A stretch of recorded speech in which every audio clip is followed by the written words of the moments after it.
I think when you got into the film work, I think it definitely helped you.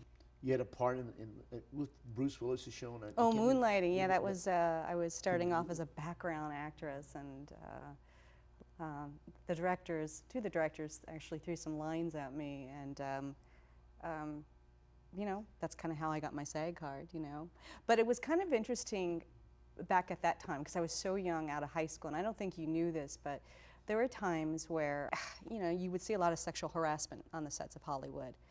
And I saw it happen to a lot of my female colleagues, but it's interesting how when people found out somehow that I was your daughter, all of a sudden that stopped.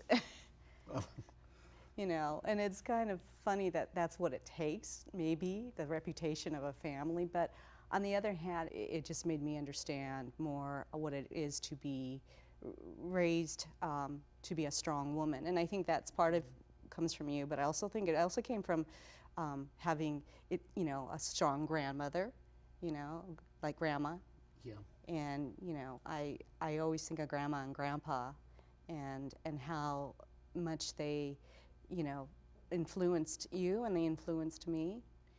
Yeah, I think I was very lucky to have my mother. I think very strong. I think during her time, she graduated from high school at I think age 16. Mm-hmm. She's valedictorian. I think at that time, Stanford would only allow 5 females into Stanford, so she got a scholarship to Stanford.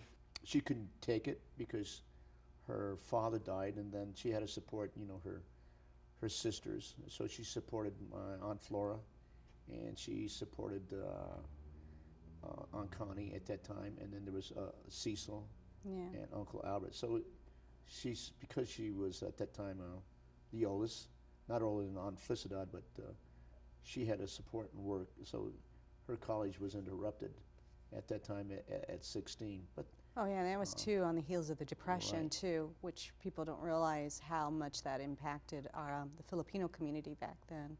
Yeah. It's funny, I got to meet Billy Deck in Chicago, who you may know works very closely with President Obama, and we were talking about Filipino American history in our country.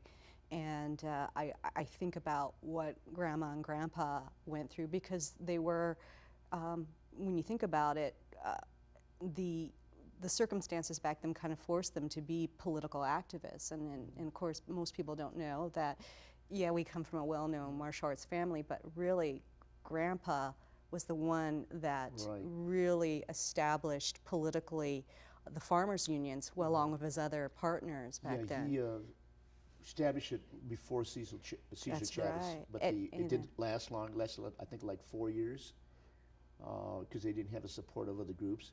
But they were the first farm labor union in California, not Cesar Chavez's group. But it did manifest and did plant the seeds, because I remember when Grandpa died, I remember Cesar Chavez sent some of his people or representatives to pay respect to Grandpa when he died.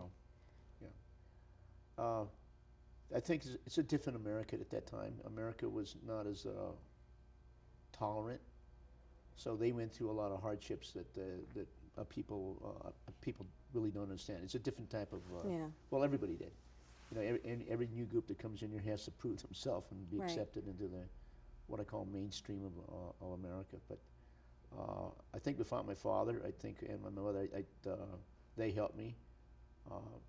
But that generation definitely were hard workers. I think like your auntie, it would be my aunt Flora.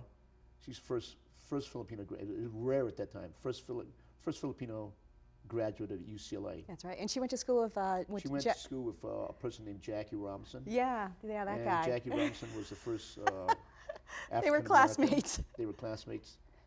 First African American to break into professional baseball, and she went to school with Kenny Washington, who was the first African American to break into professional football. That's right. And another person also was Woody. So she went. That was her classmates. So most of those people were the what we call people that set the tone, and we admire.